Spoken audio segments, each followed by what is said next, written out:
Hi, I'm Miloni Bhatt. I'm the editor for digital broadcast at economictimes.com, and it's wonderful for us at Economic Times to have you all here with us today. And welcome to ET Boardroom Dialogues on Water and Carbon Action for a Sustainable Future, presented by Diageo. And our focus today, of course, is on the Water Roundtable. So that is strengthening water source sustainability and circularity for a sustainable future. Now, we all know that India is among the most water-stressed countries in the world. We have over 18%. I mean, these are all stats that you might be well aware of. 18%, over 18% of the world's population, less than 4% of the world's water supply. What's also interesting is that of all the countries that are water-stressed, 18 countries that are the most water stressed, India is among the countries that gets the most rainfall. And even then, we continue to be water stressed. We know the problems, right? We are over extracting groundwater, also wastewater, which can be utilized again. That is not being utilized to its full potential. Hardly any of the wastewater, we don't treat it. These are all the problems. But today we are here for the solutions. We are here to understand what corporates, such as yourselves, some of India's biggest companies, foundations linked to those companies, and also in terms of other actors, civil society and experts, how can you change this picture? What is the role that you can play? What is the roadmap, where we can change what it looks like for some of India's most vulnerable communities and some of India's most vulnerable people. So what you do matters. And therefore, for us, it's important to have this conversation and to be able to foster this dialogue. And so I'm very happy to welcome all of you. And first of all, Hina Nagarajan, MD and CEO of Diageo India. She's a partner in this effort. Hina, wonderful to have you here with us at the Economic Times. Thank you. Great to be here. All right. We have Vaidyanathan. He is the head environmental sustainability at Godrej Industries. Ram, thank you so very much for being a part of this. All right. We have Sangeetha Raghuram. She is the director of wash and circular economy at PwC. Sangeetha, wonderful. Thank you for making the time. We have with us Ashwini Saxena he's the CEO of JSW Foundation. Sir, what a pleasure to have you here with us today. All right. We have Mr. Jagannatha Kumar. He is the CEO of Reliance Foundation. Thank you for making the time. We have with us Maya Vengurlekar. She is the COO of CRISIL Foundation. Maya, pleasure to have you here with us. Thank you, Miloni. Pleasure. And finally, we have with us Satyajit Bhatkal. He's the CEO of Paani Foundation. Satya, good to speak to you the other day and welcome. All right. I want to start with you, Hina, first. As the MD and CEO of Diageo India. We know that, we face a problem with water scarcity. Talk to us about the kind of action agenda that is in place at Diageo to tackle it. For us, actually, we know water is, necessary for life, right? And it's very scarce. So what we have done is preserving water for life is a strategic must-do that we have put in what we call Society 2030, our Spirit of Progress goals. And that's a 10-year ESG action plan, right? So what we hope to do with this is actually working with various stakeholders to be able to make a net water positive impact, not only in our direct operations, our supply chain, but also in the communities that we operate in. So some of the commitments that we've made within this, the first one is really reducing water use in our operations. As you know, in the Alco-Bev, we use a lot of water, right? So we must reduce water in our operations. What we committed to is that by 2030, we will reduce or improve our water use efficiency by 40%, right? Using 2020 as the baseline year. And we are well on track to do this. By now, in 3 years from when we started out, there is a 26% reduction in our packaging water use, and there is a 24% reduction already in our distillation use of water. And how we are doing this is really by using water circularity in our operations. We are also, trying to use waterless processes, actually. So, for example, a waterless cooling system in our distillery. Also rainwater harvesting. So what we are pushing ourselves to do actually is to accelerate our achievement before 2030 and achieve this target well before 2030. The other thing that we have committed to do is to replenish more water than we use by 2026. Using 2020 baseline measurement, we committed to replenish about 800,000 cubic meters of water to the ground. And in the 3 years, we've done a lot of initiatives. Again, rainwater harvesting, recharge pits, desilting ponds, creating the infrastructure to replenish water, planting trees, mass scale, right? And we've by now replenished about 550,000 cubic meters already. And we are hopeful that by the end of this year itself or early 2024, we would have achieved our target and then look to the next phase. The third thing I would say is that we follow the International Water Stewardship Standard guidelines in all our catchment areas. Our Alwar distillery has just been recognized, certified by the Alliance for Water Stewardship, and it's the first spirits distillery in Asia. And, while we are really pleased about this recognition, I mean, it just tells me that we have 40 manufacturing units, so we must get there for all our units. So we are working to really make sure that we take water stewardship forward in the right manner. And one very unique initiative that I would like to share with you is that we are investing in technology. So we've invested with Source Global, who have the technology to extract water out of air. So they use solar power and the water vapor in the air to make water. And, our Alwar distillery is putting up a 200, unit water farm. We will get about 9,000 liters of water in the first 6 months. So it takes time to scale. But one of our products, Godawan, will be the first Alcobev product made with this sourced water. So essentially, I think, pushing for a lot of water stewardship and really pushing to achieve these targets earlier so that we can build a bigger phase. All right, and some of the points that you made, we'll come back to you on Sure. Questions regarding those. But I want to go around the talk to us about some of the key initiatives, that Godrej Industries has undertaken, when it comes to water sustainability and also in terms of circularity and also, in terms of how have you managed to reduce your footprint when it comes to water? What's the kind of impact it's had on operations? And then, of course, maybe you can talk about the impact that it's had on the environment. Sure. I think a lot of what we did actually resonates with what Hina already spoke about, because industrial targets are very similar. Like we set ourselves a target of specific water reduction of about 40% in the first 10 years, 2011 to 20. We're about 48% right now. We've done well on that. We actually did a lot of work on water conservation through rainwater harvesting and circularity principles within our facilities. But we also did a lot of work in watershed programs. So we did 4 drought-prone areas across India, in Telangana, Karnataka, Madhya Pradesh, and Maharashtra. And did this project along with NABARD, who co-funded the project. So we did this major water stewardship programs where we created check dams, all these structures with our partners on the ground and harvested water over there. That's been one of the best projects we've done so, because not only did we create water recharge, that has now enabled us to sequester carbon here. Livelihoods have improved. Intercropping has been done. It's been a phenomenal success. But when we did a climate risk and water risk assessment and last year, we realized that we are about 4.5 times water positive. So for every liter of water we withdraw, we actually put back 4.5 liters back into the ground. Yet water is in the top 3 risks identified by all the business units across the group. So that tells us something very interesting. You're doing all this work in these catchments and these watershed areas, but what are we doing around the facilities where we are operating? So which is why we are panning from the water conservation approach, which is more within our operational limits, to looking at water stewardship. And that's a much tougher piece to do, and that's on our vision for the next 5 years, because it's not just about behaving well ourselves. It's about influencing everyone around us to behave well as well, because that is very critical.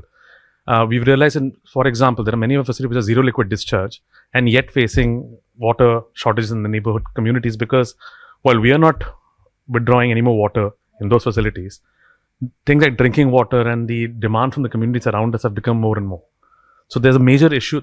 And somewhere I think all of this is linked to something which we have set internally, which is still being refined as an internal water price, similar to an internal carbon price. And what I mean by that is carbon relatively is priced well according to the market, because you have certain cesses and taxes, plus you're trying to be carbon neutral. So you're almost like, you're paying with right hand and although you consume with left hand, but there is some sort of mechanism to it. But with water, what we realize, it's such a small item on the P&L statement that most people ignore it. It goes from being very low price to suddenly being priceless. So we've incorporated bits of what we consider to be risk-based pricing. For example, if water is not available, then you go to a tanker. But what if there's no tanker as well? What if it means 3 weeks of a shutdown of your plant? What does that mean in terms of financial losses? So that is the approach we're using to put in a water price, which is now playing a role in all of our decision making in terms of capex. When I invest in a particular system, say the payback is 3 years, but if I include the water price or a carbon price, it brings it down to 1 year. And that makes adopting sustainable technologies a little bit easier. So I think these are some of the things we've been doing. There's a lot to be done. Now we're also focusing on the product side. How do we make products that are fundamentally consuming less water? How do we look at the life cycle approach and not just look at just the operational bit of it? Even something as simple as replacing plastics. A lot of people come to me with solutions about, oh, this is a cellulose-based plastic or this is a sugar-based plastic. But I realize that you'll create a different problem in the water table by growing starch for making plastic later. So are you really evaluating the entire life cycle of all alternatives before you make any sustainable decisions? And so we apply that life cycle approach throughout. How tough does that make your decision-making process? It started off becoming, it was very tough to start off with, but now we built a framework based on that. So it's like all the LCS and everything we've done have helped us refine our NPD framework. So it's tightened it, made boundaries so strict. So now R&D works in very, very small boundaries, saying that these are no-go areas. These materials we can't use. When you start a new factory, these are the basic minimum things you need to put in. So that's really helped us define tightly what we can and cannot do. And that's really put us in a good place. But it took a long time. And I would not say it's ready yet. We're still refining it. Ashwini, the JSW Foundation is doing something very interesting. So, can you talk to us about some of the work that you're doing when it comes to actually rejuvenating lost water bodies, water bodies which are lost to pollution and to encroachment? What's been your experience with it? And also in terms of, how do you measure the impact of all the initiatives that you undertake? Thanks, Miloni. Yes, you're right. I think what has happened for us is that as a foundation, when we look at our spread across the entire country, we realize that, water, you were right in your opening statement that despite so much of rainfall, we are still scarce as a nation in terms of water. And the challenge is that scarcity is one part where you have to augment the water resources. A much bigger piece of that is how do you manage those water resources and how do you actually treat your wastewaters? So, which is where I think there's a much bigger opportunity which has not been tapped so far. I think Hina also touched upon it. So, two things I would say, and when you look at water as a subject, it has got its own adjacencies around it. So plastic waste management, which goes into, polluting your water bodies, the way, you're managing your coastal, ecosystems, because that's one of our key areas. How coastal ecosystems are going to impinge upon your freshwater resources. All those adjacencies have to be kept in mind while getting into it. And so what we have done is that given the kind of geographical spread we have, we've kind of defined with a data-driven approach as to what each location would simply require. So when I'm talking of an arid place like Badmer, it has its own traditional way of rainwater harvesting. They have their own best practices of how water needs to be conserved. They have their own way of looking at developing social forestry, which adds to soil conservation and therefore water retention. So we've defined programs around those specific geographies. If you go to Himachal, where springs are the key sources of water, so then spring shed development has to be kept in mind. So what I'm trying to say is, and then you're talking about a place like Maharashtra where it's 1,300 mm of annual rainfall, and yet there are large number of villages which are dependent upon water tankers. So wastewater is one piece, plastic waste management is another piece, difference between fresh and marine water differentiation, that's another piece. And a lot of these water bodies, they can be rejuvenated only if you start working with the communities in such a way that the not so good practices which had creeped in, they are taken care of.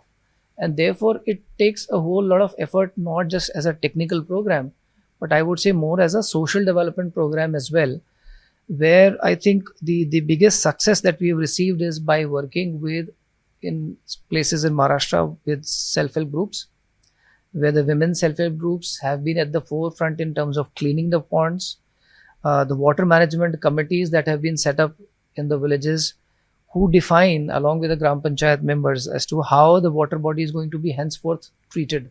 So you can clean it up, you can spruce it up in one, but later on how that waste is going to be managed, that's something which they've kind of taken upon themselves as a responsibility, and which also brings in the element of solid waste management, because it is this solid waste which goes and clogs up all your water bodies.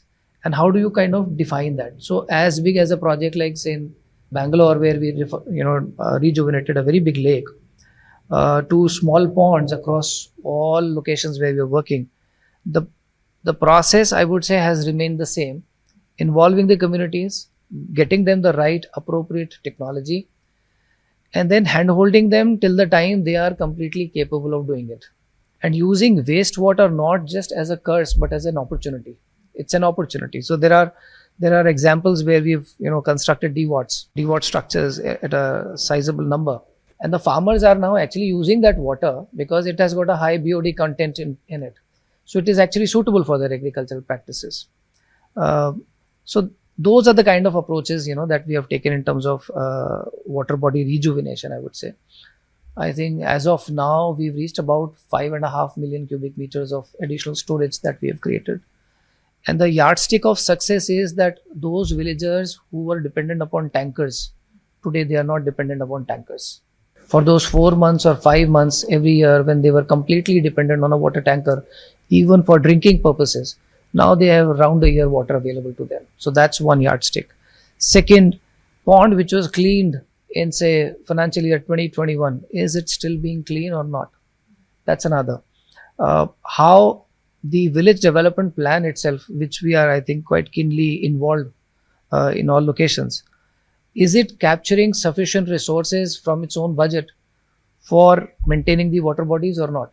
So like what Ram said, water is a very understated commodity, and since there is no price to it, the entire costing is only around distribution of water. Therefore people do not realize the value of it. So are they putting sufficient resources as a part of their village development plan to actually manage water resources or not? I think these are the I would say indicators that we look at whether the program is actually delivering the impacts or not. It's very interesting because basically the collaboration along with the villagers, along with the blueprint that you have in terms of, your water goals, and marrying those two goals together and ensuring that, it is a win-win situation for both. I think that has, really helped. The issue of groundwater is such that the lives of women and girls, especially in India's rural areas, are linked to water so deeply. We extract much more groundwater than we are able to, replenish. So talk to us about some of the strategies or, what has worked when it's come to replenishing groundwater and what are the strategies that you have adopted, and in terms of a blueprint, what do you think can work, and, how can this be made scalable? Maybe for others to adopt. Yeah, thank you. I think to start off, you gave a statistic of 18% of the world's population being in India, with only 4% of the global groundwater resources here. That is by itself the starting trouble we have, which is a natural disadvantage, you might call it. And on top of it, one of the challenges we have is also in terms of excessive reliance on groundwater for several uses, whether it's industrial, domestic, or agricultural. While there are regulations around extraction of groundwater, there is one section which is, for obvious reasons, it's a social choice that we as a country have made in terms of excluding agriculture from such regulations. Because agricultural water extraction for agricultural purposes is allowed, while the rest are regulated, and price too. It's a different question whether the price is right or not right. As Ram was talking about the pricing of carbon versus water and so on, that's a different debate. for another forum perhaps, not for us to discuss here. But if you really look at the data further, about 90% of the groundwater extracted in the rural communities is used for agricultural purposes. And another data point for you is that about 50% of net irrigated area is covered through tube wells, right? So these are all the sources of stress for you in terms of where you're facing this thing of extraction of groundwater more than what you are putting back into the ground. And with the increased demands of water, obviously with the growth in economy on various fronts, including agriculture, of course, this is bound to increase. This stress is bound to increase. So clearly there is an urgent need for us to address this from on various fronts. So you have to address the supply side, you have to address the demand side, and you have to adopt other strategies too. Talking of supply side, while rainwater has been a main source apart from rivers and so on, as Ashwini touched upon the topic of runoff, if you really look at net rainfall, while we have tremendous rainfall, as the point that's been made, India as a country has very high rainfall, but look at net rainfall. Net rainfall is what is actually available for you, whether it's for irrigation purposes or for groundwater recharging and so on. So on that count, probably we have to do a lot more, which is where on the supply side, which is naturally, we have the rainwater as a natural source that's coming in year after year for us. So how do we capture more of it and make it available, both for recharging purposes as well as for irrigation purposes, current irrigation purposes? So you're using it for current irrigation, and you're also replenishing or creating kind of a reserve or filling the reserves that you have on the ground. This might sound simple, but then it needs a lot of effort. It needs contextualized solutions too. Different places have different hydrological and hydrogeological conditions, and obviously you have to tailor solutions at each location depending on what that situation requires.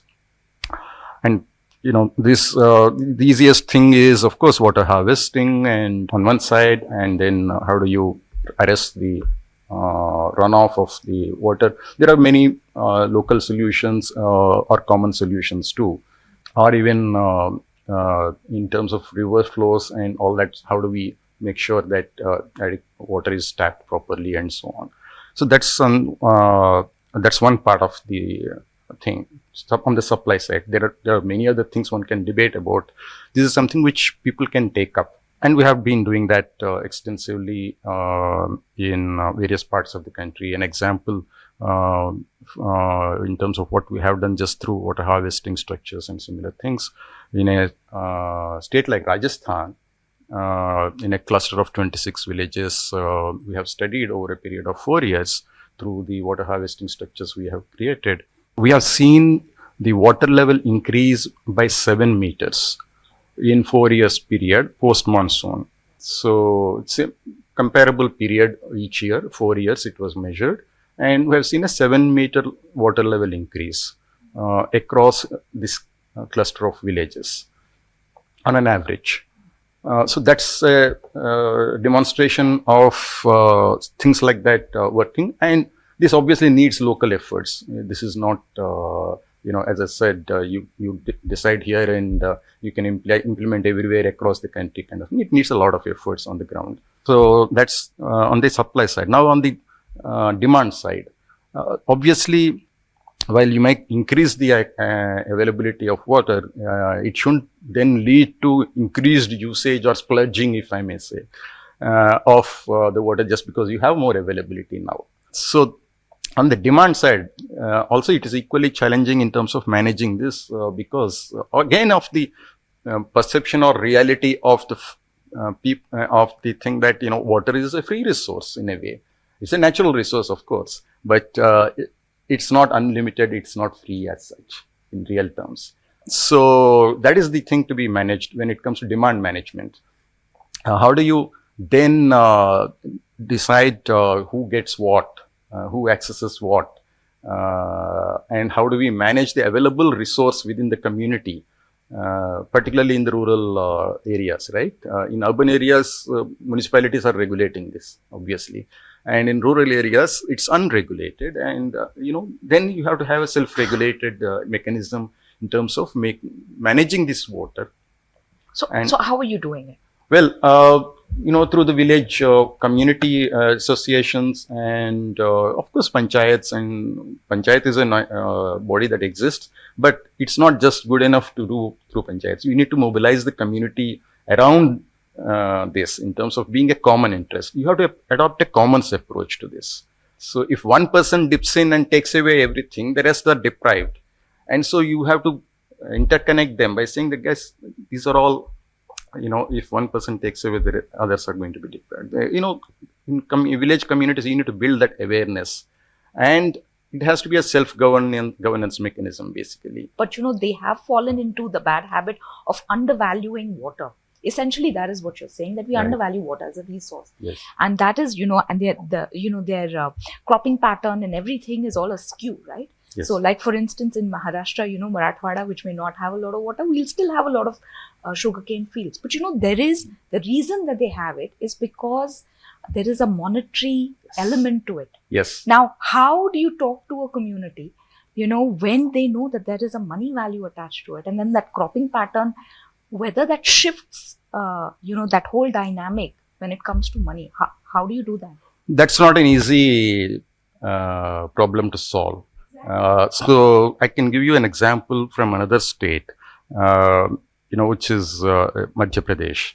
There, in one of the districts where we are working, the natural crop there is millets, but people tend to grow a lot of paddy there, right? Now we have been working there. The reason being what you said, like, paddy procurement system, MSP, and so on, and needs less effort, so long as you can extract water from somewhere, grow it and sell it, put it in the market. If MSP you get it, you are safe, you are insured, right? You grow millet, it requires some effort, doesn't need much water, but requires some effort by the farmer, and it needs processing before it can be put into the market. And all of us know this is International Year of Millets. The efforts are going on, but still the MSP system and all that stuff is not as much as for paddy and wheat and so on. So it needs a lot of working with the community and creating systems and processes to add value to the millets, so that the farmer realizes a lot more than what he or she would realize by just selling millet as it is grown at the farm gate. So get more value into the hands of the farmer, and then on a comparable basis, you tell the farmer, this is where economics works, that you will make as much as you would have made on paddy by growing this millets and then processing. Help them set up a process plant. We are doing that, and put it in the market. Potentially, you could even brand it and so on. So you add more value to the farmer, then they will get at least as much as they were getting by growing paddy. And this is more sustainable, right? Over a long period of time. And you are not depleting natural resources on the ground, and it's suitable for the soil there. So that's the sustainability angle too. So that's happening. That shift is happening. It is a lot of hard work, but this is where all of us have a role, in terms of going and working with them and doing these things. So that's another example of shifting patterns in terms of cropping, how that can change the land use pattern or the groundwater resource usage and so on. And overall, I think if we bring the commons approach, and in fact, lately a lot of discussions going on around the blue-green infrastructure approach, more in the context of the urban development. But I guess similar principles need to be applied in the rural context too. in terms of using the blue resources and the green resources, the vegetation and the water basically, and make the community collectively responsible to manage these two aspects. If you address the green part of it, you are basically preserving the environment, ecology, biodiversity, and so on. And you manage the blue part of it, the water resources. Then you are preserving what you have or what you are getting. And so a combination of it in the rural area hopefully will reduce the stress on extraction of groundwater for irrigation purposes. And if we are able to address this over a period of time, hopefully we will see some Shift. Yes. I'm hearing a lot of ifs, but I do understand and I deeply appreciate that, the path is hard and it is a road, it is a journey. Yes. And, I think there are learnings and every area, every geographical area is different, right? To tackle and to manage. All strategies come with if. Exactly. All right. Maya, I want to bring you in. The APAR CRISIL report highlighted the efforts on circular water management. From your vantage, talk to us about how the circularity can be implemented, say, in the agriculture sector, maybe when it comes to businesses, and then maybe for domestic use. Yeah, so in fact, around the table, I heard various people, Ram, Mr. Jagannatha Kumar, talk about how water is not valued adequately. But I read a very interesting line in one of the World Bank reports, which said that come summer, water becomes a commodity as precious as gold in India. And while it's true, I would think that, this is true in many parts of the country all around the year and not just summer.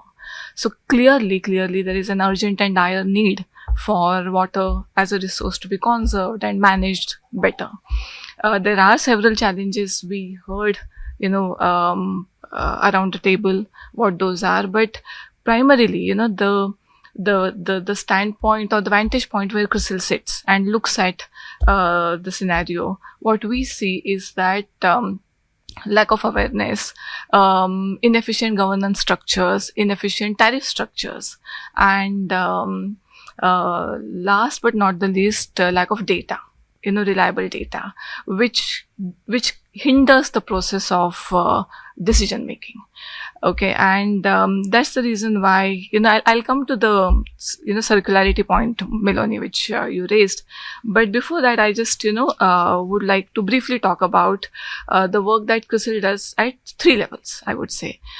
Being a data and analytics and research company that we are, at first level, what we do is we publish a lot of insights, data-based insights, which help the companies and the markets, at large to make far better and more informed decisions around water and water management.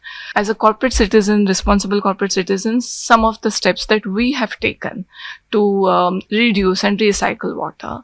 And lastly, through the CSR mandate, some of the work that we do, some very focused work we do towards water conservation, the larger context of environment conservation, I would say. So towards the first point, where I talk about publishing research and data-based insights, we have been publishing our ESG yearbook, for the past couple of years. And in fact, what you quoted is the same report.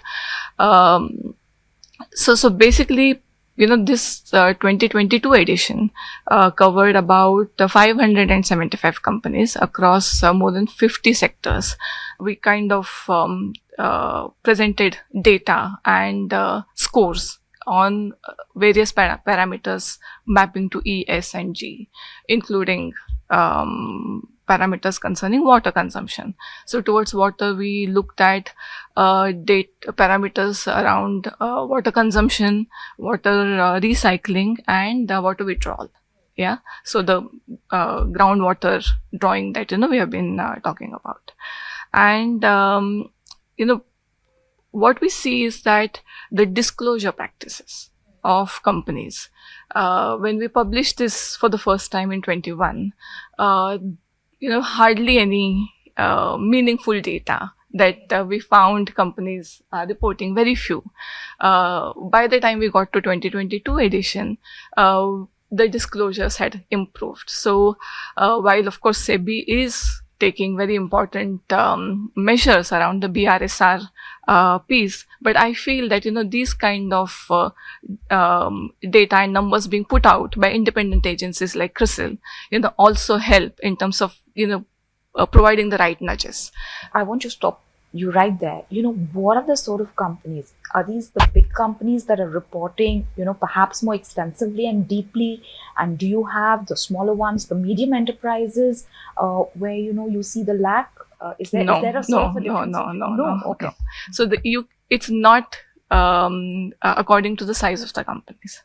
Yeah. So in fact, for 2022 edition, what we realized or what we found is that only 21% of the companies had reported any data around water consumption. And speaking of what kind of companies, Miloni, you made that point, a textile sector, which is water intensive, does not report any data around water consumption. Okay, so we have a long way to go. Yeah, so that's on the data-based research, and we are doing our bit to make sure that the reporting practices improve around the industry, so that we become a lot more conscious around the decisioning. I mean, we have champions like Hina, who's and Godrej Industries, who are making such informed choices in terms of shifting their production patterns, etc. And those are the kind of conversations that we need to hear more around the boardrooms and in the manufacturing sector. Coming to CRISIL as a company, as a corporate, thankfully we are not in a business which consumes water, and water is not a resource that we need for our operations. But of course, it's a large people-centric organization, and therefore, whatever water we consume, we have implemented water reduction and recycling kind of practices. So those large setups where CRISIL is a single occupant, in those buildings, we have taken measures such as having an on-site recycling plant, in our Mumbai and Gurgaon buildings, which helps recycle the wastewater. And that wastewater then is used for non-potable purposes, including watering our large garden and green areas that we have. Similarly, other smaller measures, but they count still, like, having sensors and, having low pressure taps, etc. It all contributes, adds up. It all contributes towards reducing the consumption.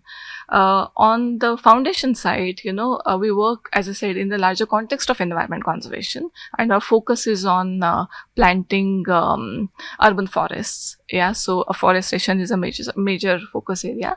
So about 150,000 saplings we have planted over a period of last 4 or 5 years. What we do now, and that's where the circularity point comes in, is that all these plantation sites, we have nudged our NGO partners and other corporate partners who collaborated in those areas to create water harvesting structures. So in each of those plantation sites, in each of those forests, we have created trenches, artificial ponds to store water, etc. So all these plantation sites, have become self-sufficient. And in some regions, in some areas like Rabale, closer to Mumbai, tankers were used, to water the saplings, in the initial phase. Now the tankers have stopped coming, in those. So that's the that's the positive impact, of what we as a company are doing.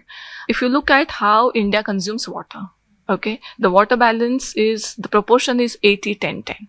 Okay, and Mr. Jagannatha Kumar rightly brought up the point about agriculture, being the largest consumer of water and not regulated. Okay, and somewhere I would say that, yes. So 80% of India's water is consumed by the agricultural sector, 10% by industrials, and 10% by retail personal consumption, kind of for drink, including drinking water. So that's the water balance of the country. Yeah. What I want to understand from you is that, if you have 80% consumed by agriculture, 10% industry, and 10 you're saying is domestic, retail, whatever, right? Now that you're seeing efforts which are being made to ensure replenishing, or conservation, the kind of efforts that industry is making, what is the effort made by the agriculture sector? What is the effort being made by industry? And, when all of these people are talking about that they're giving in more than they're withdrawing. So what is the impact of it on the ground? Do we have data? Do you have anything to tell us? No, we don't have data, unfortunately. And the larger focused and structured effort towards putting back water and replenishing water is being done by industrial sector. Okay. Very little effort is being made in agricultural sector, and I would say it is lack of awareness. Mr. Jagannatha Kumar mentioned, Ashwini talked about it, that communities need to be sensitized, about the value of water. Okay, the cropping pattern. I mean, there is awareness to be created at several levels, and while the effort has started, the magnitude, of the problem, and so the effort in proportion of the magnitude of the problem is woefully falling short, I would say. On the industrial side, yes, there are regulations, there are expectations, there are all these conversations. So the effort has begun, I would say, and there also the thermal sector, which is the biggest consumer of water. Eventually, as renewable energy is kind of being harnessed, perhaps our reliance on coal will come down, but there is a long way to go, and for that to happen for a country like India. But thermal sector does not, only 25% of the water is recycled in thermal sector. Right.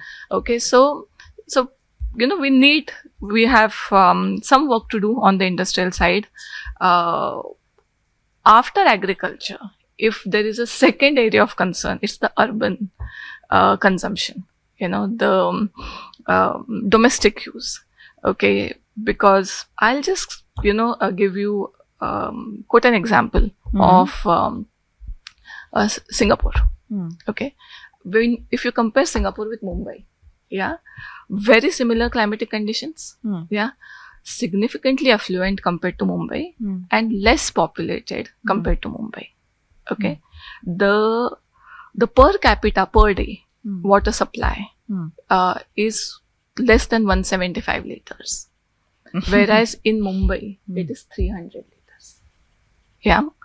The consumption of water in Singapore, few years back it was around 160. I believe it has come down below 150 liters per day.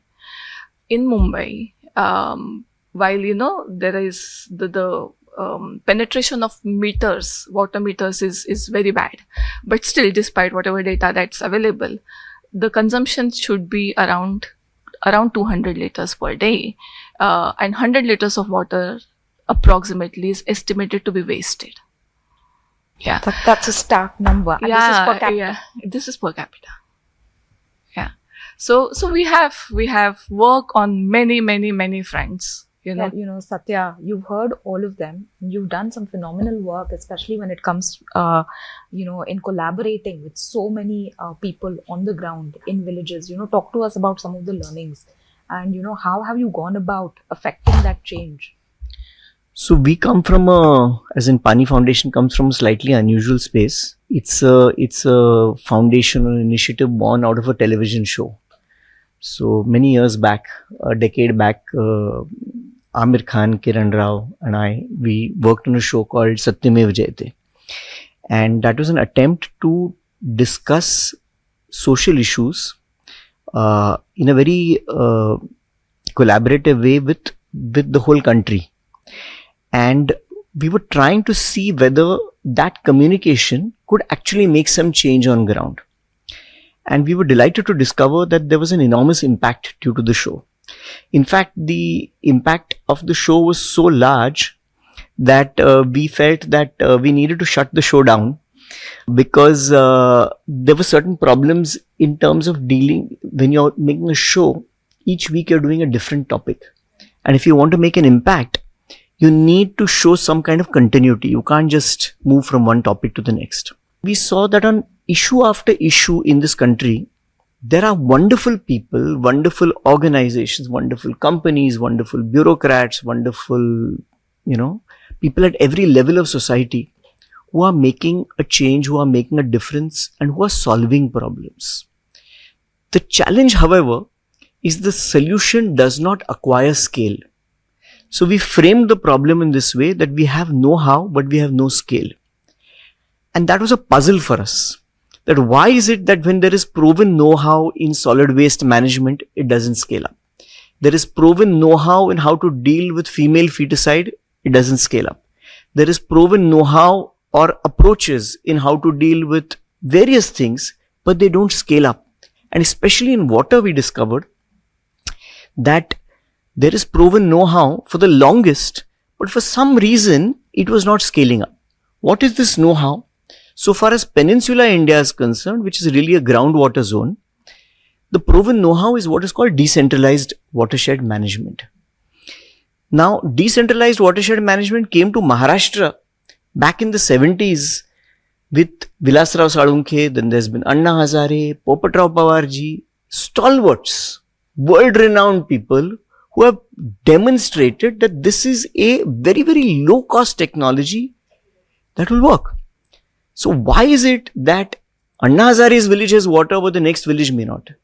Hivre Bazaar has water but the next village may not.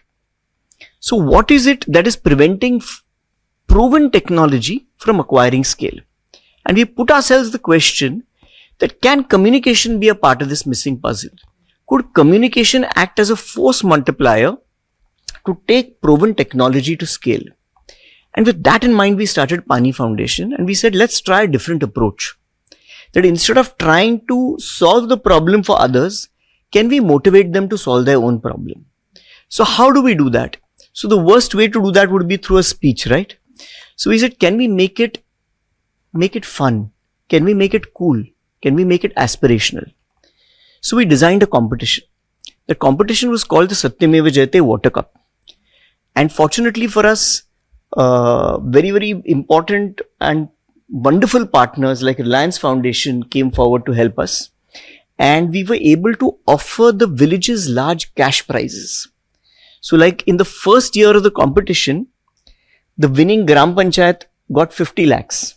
The next one had 30 lakhs. The one after that got 20 lakhs. So there was 1 crore in prize money. But the work had to be done by the villagers. So it was not funded. Each village had to participate in a training program that we conducted. So what did Paani Foundation bring to the table? It brought a motivation and it brought know-how. And that know-how was made particularly available to women. We said that unless you send at least half, the trainees have to be women, and they come for a residential training, you're not allowed to participate in the competition. So it was to put it in a mathematical formula, does motivation plus training / knowledge is equal to impact? That was the question we were asking. And fortunately, it seemed to be an idea whose time had come. In year one itself, thousands of people got together and they did the work, a lot of it by hand. And they mobilized what you would call the non-resident villagers. So, how are funds made available? That people actually went out and got hold of the villagers who had migrated to, Bombay or Pune or Nasik or Nagpur or even abroad. And funds were made available. Government of Maharashtra backed this very, very solidly. They also helped the village in various ways. They had the Jalyuk Shivar Abhiyan, which also helped to fund these programs. So it was a combination of various factors. It was literally like all of society got together.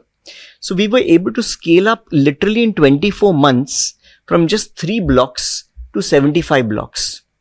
So by 2019, we were able to reach out to over 8,000 villages who participated in this program. And this was in 24 districts and 76 blocks in Maharashtra. And these villages collectively created storage capacity of 550 billion liters of water.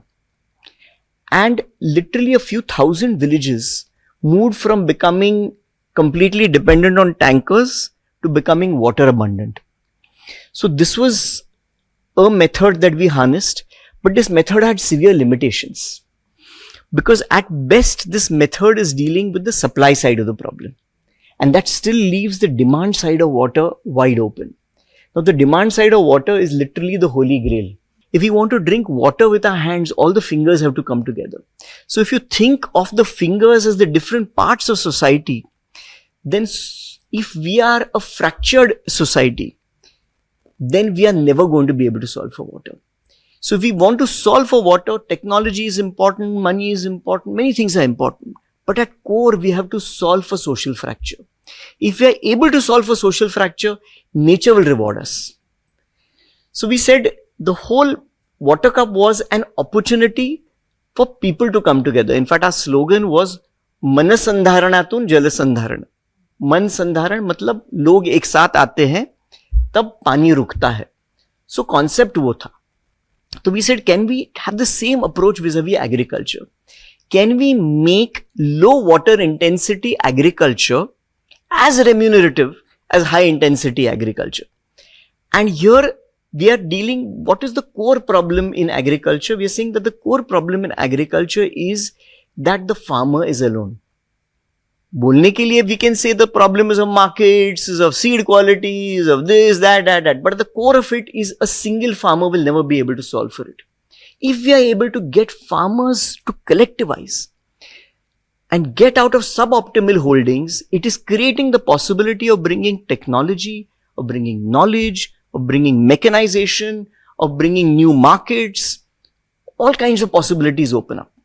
So we launched what we call the Satyameva Jayate Farmer Cup last year. And the Farmer Cup is a Gatasheti Spardha. Farmers get together. They don't have to form companies. This is not FPCization. Because we all know the challenges of FPCization. But collectivization is at the core of it. If you want to make an FPC a success, first learn to come together and cooperate in your work. So again, bringing knowledge to the table in agriculture, especially for low water intensity agriculture. So we had a tie-up with all the 4 major agricultural universities of Maharashtra, which is Rahuri, Parbhani, Akola, and now also with Konkan. And we conducted digital Sheti Shalas for our farmers. And just I know we are running short on time, so I'll just take you through some quick highlights of what happened due to this process. So the first thing that happens due to this is that you get a minimum of 20% reduction in per acre cultivation cost. Why? Simple, discounts. If I'm buying only for myself, whatever price I get, and if there are 25 farmers collectively purchasing the same inputs, it's straight away. Scalability will give you that. It's on the table. Plus, one of the big problems in agriculture, of course, is always the cost of transport. So if I'm bringing fertilizer, for example, for myself, I'm doing a separate vehicle, but 25 of us do that, the drop in cost is dramatic. And these we have documented. The second is rise in productivity, in per acre productivity. So 20% drop in per acre cost and a 50% rise in productivity just with low hanging fruit. Basic SOPization of agriculture, standard operating practices. We don't need to reinvent the wheel. This has been available for the longest. Can we take it in a systematic way? There is no industry today which functions without SOPs, except the largest industry in India, which is agriculture. Because every agriculturalist is de facto an entrepreneur.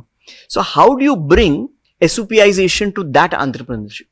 So this is something which, as communicators, we brought to the table.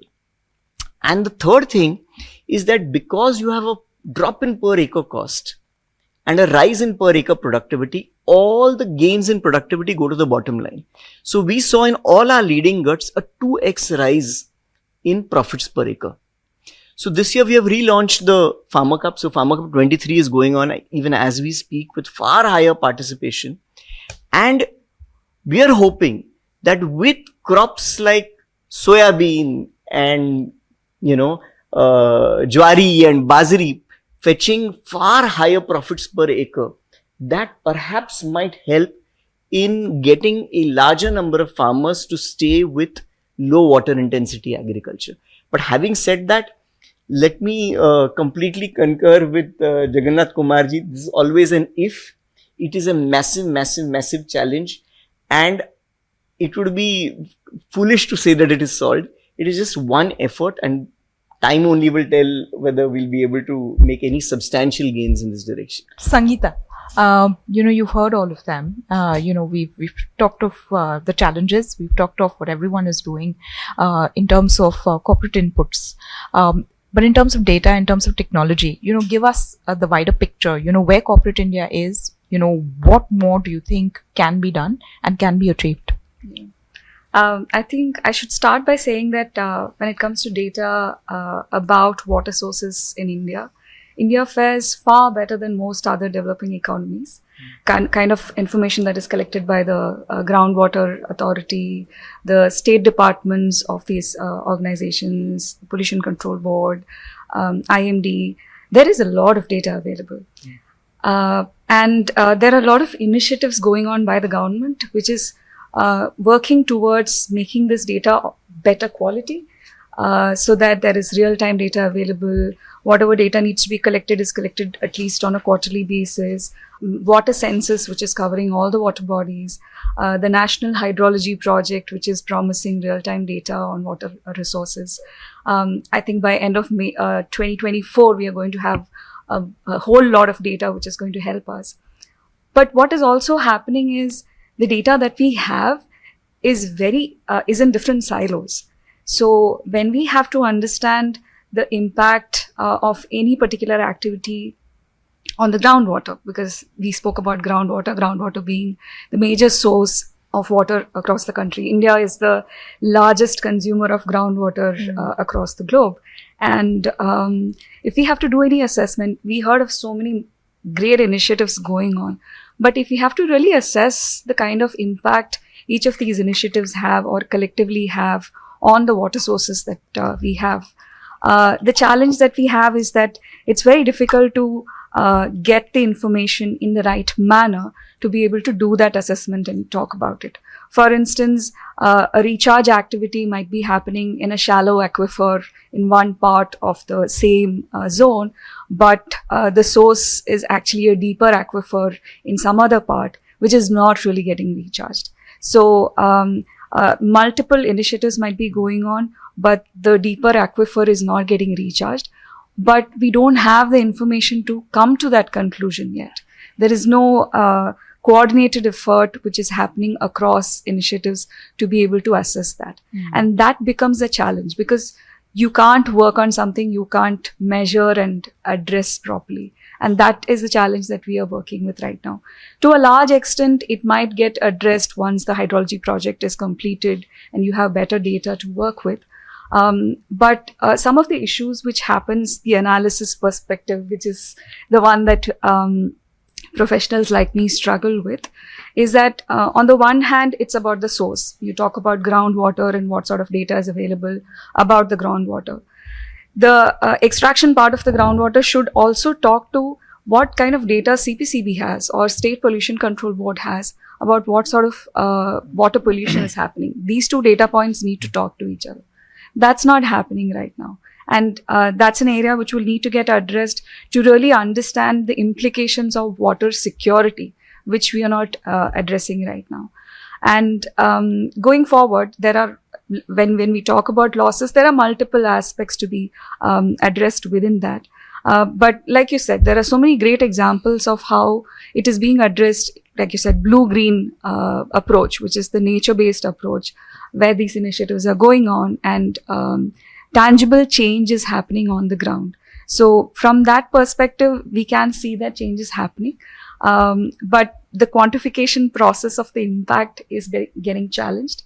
To take an example, even when a foundation like yours is doing a project, the baseline being established at the beginning of the project, that itself comes with a lot of challenge. To be able to say that at the end of the intervention, the kind of improvement in percentage basis to give that conclusion becomes very difficult. And what that also leads to is collaboration between foundations to be able to work together and share the responsibility of one particular source of water becomes difficult because you're not able to identify and demarcate the impact that each of the entities can create. So I think that becomes a barrier in collective corporate action when it comes to addressing water source related sustainability issues. All right, Hina, do you want to respond to that? Because how you collaborate in terms with different stakeholders, especially water stewardship and managing all of these issues. Yeah, I mean, I was seeing a common theme. I mean, listening to a common theme about the community in which you operate in, right? So I would say that our biggest stakeholders are the communities where we are operating in, right? We are in water stressed areas. We focus on the areas where we have our operations, and we do collective action because we feel that water is a shared resource. The responsibility should be shared. So there's a lot of collective action we do with indigenous people, farmers, NGOs, panchayats, right, to put together programs. So really on water source sustainability and also programs like WASH, right? So we've done a lot of WASH initiatives, providing safe drinking water, setting up toilets, right, grey water management. And we also found that women are the biggest adopters of this. So we are also using women self-help groups, right, to really mobilize this effort. At the industry level, it is, through the industry associations, right? So it is through FICCI, through CII. Diageo is part of the national level task force, of the Ministry of Jal Shakti. And we are looking to establish the Water Use Efficiency Bureau, right? And as I was thinking of communication and this, we don't value water that we were talking about, I mean, the Bureau of Energy Efficiency brought a lot of awareness on electricity creates carbon and therefore, lesser is better. I think this bureau could be instrumental in also bringing a whole lot of awareness, particularly for domestic consumption. Right? So that's an initiative we are quite enthused about. We do work with state governments on joint projects, particularly through forest departments on large-scale plantations, so that we improve the green cover, biodiversity, water recharge systems. The new thing we've started doing is we've started a regenerative agriculture project on rice, which is one of our key inputs. And while it started as a carbon sequestration project, I'm sort of seeing the value on, educating farmers. We're working about 5,000 farmers, so it's just started. And it is about better irrigation practices and water, less water usage in agriculture. So we are sort of working with multiple stakeholders, though obviously, I mean, the scale is what we can manage. And I see a lot of opportunity for many companies, many of us, to collaborate actually and bring more weight into this whole initiative. All right, but as Sangeetha was saying, basically collaboration also means data, the need for data to come in, and that common thread of data, where is that going to come in? The data which is fragmented in silos, how do you bring it all together, and where do you define the baseline? I think those are all challenges that a lot of corporates, are facing. This is now my last question to all of you, considering that we are running out of time, and we'll start with you, Ram. But what are the key priorities that you think industries can focus on to address this issue of water scarcity? And then we just go around the table very quickly. Sure. I think if I had to narrow down to one, I would say expand circularity beyond your own operations. What I mean by different sectors, different industries, different communities, industry, everybody has to see where they can leverage each other's potential in reusing, collecting and recycling and finding different uses of that water. All It's right. not enough to be circular just within your operations. I think that expansion of circularity has to be beyond our boundaries. All right. I would say it's understanding the true price of water from the business perspective itself. Yeah. When you do planning, you mentioned that, Ram. When you're planning for your business itself, don't think about the cost of price in a very limited manner. Understand the source related challenges from across your operations and then plan for your business. Like you said, there are so many risks which are coming in. which don't get factored in when you're thinking of the price of water in your business. That would change a lot of aspects in your implementation of programs and operations internally as well. Because the shift needs to go from looking at business outcomes for all your sustainability initiatives. It's not just sustainability outcomes. It's you have to be able to run the business at the end of the day. So basically, people, planet, profits. Yes. I would just add that the more holistic you make a plan, I think there is a greater propensity to be successful. Right. So when you look at water, look at a whole range of issues which could be connected to that, and if you do not address those issues, I think then there is a gap. All right. And that's been our experience also, that we've been more successful where we try to look at a very holistic, well-rounded kind of an approach. And of course, like Satyajit said, water is not just a technical issue; it's a community issue, it's a social issue as well. So you have It's a life issue. of course. Yeah. So you have to keep on looking at that, and of course data and resources would always be available, and they'll continue to be fine-tuned. Point is, how do you put the dots between the donors and the implementers Right. and the executing agencies or whatever, Right. and the communities? How do you kind of connect them together? We are just about to get into that space. Maybe a couple of months we'll let you know how we are announcing it. And we'll be very happy to know how that progresses for you. Sure. Satya. So I think at a larger level, the challenge is how do we build a water respecting structure, respecting society. Absolutely. We, deify our rivers, but perhaps we do not adequately respect water. So we really need to build a water respecting culture from a very, very young age. If you see, one of the great successes in the world in water is, of course, Israel. And in Israel, they teach a 2-year-old also through the nursery rhymes inculcate the practice of how to conserve water while brushing your teeth. So we really need to build a water respecting culture at every society, every part. We can't say that this has to be done only by farmers or by industry or whoever. Every single one of us, because in this, there can be no one left out. At a agriculture level, which is where really where Paani works, I think the challenge for us is how do we create self-governing systems which use water optimally. And the word optimally is a very important word. So it has to be done optimally and it has to be done equitably. So that is one. And how do we find at a policy level a way of rewarding harmonious behavior vis-a-vis water? Reward good water behavior. So how do we reward it? So it's not enough to say that XYZ should do this. If XYZ does that, how is that rewarded? There are various policy measures. I like the idea of the BE being replicated in water. But can we find a way of rewarding water harmonious behavior? For example, in agriculture, actually we punish water harmonious behavior. So crops which use less water We price are by weight, discriminated against, and crops which use a lot of water are rewarded. So can we find a way of rewarding water harmonious behavior?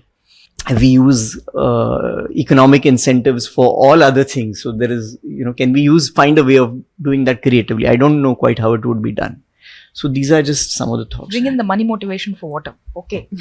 Mr. Jagannathan. I think we have to combine kind of social engineering with the principles of budgeting.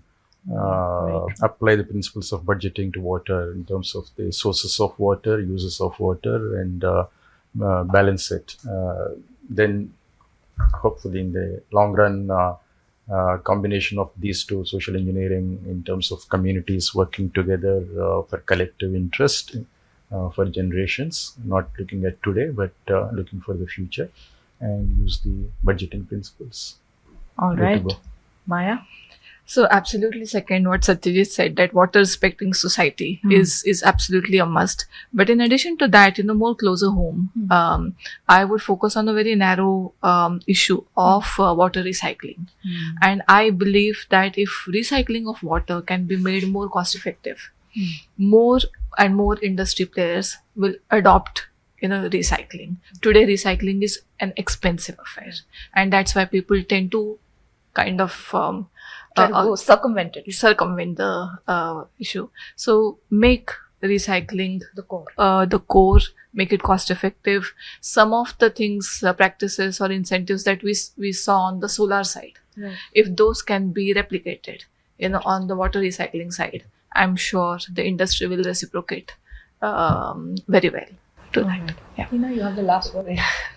No, I think it's a couple of things that come to my mind. I'm just thinking through your data conundrum and how, hardly 25% companies. So for me, the first thing is every industry, every company sort of setting stretch goals and keeping, ourselves accountable by reporting transparently and making sure that we achieve what we've set out to do, right? That's one. The penny that's dropped for me in this conversation is that we are making a lot of water conservation, initiatives. But the big one is to go backwards into agricultural connections. Each of us is related to agriculture, right? So if we can take our water stewardship to the agriculture side and really start doing what we are starting to do, which is regen agriculture, but from a water perspective, right? Then I think we might be able to help this overall initiative on agriculture and the water supply and demand equation there. So for me, I think that's the biggest one I'm taking from this conversation, back to our water stewardship initiatives and sort of revamp it, right, to address the agriculture question. All right, that's wonderful that, this has sparked some ideas, but very interesting for us to have this conversation. For me, I think one of the biggest takeaways is that, unless it's not about one industry or, one person being secure, everyone has to work towards that security.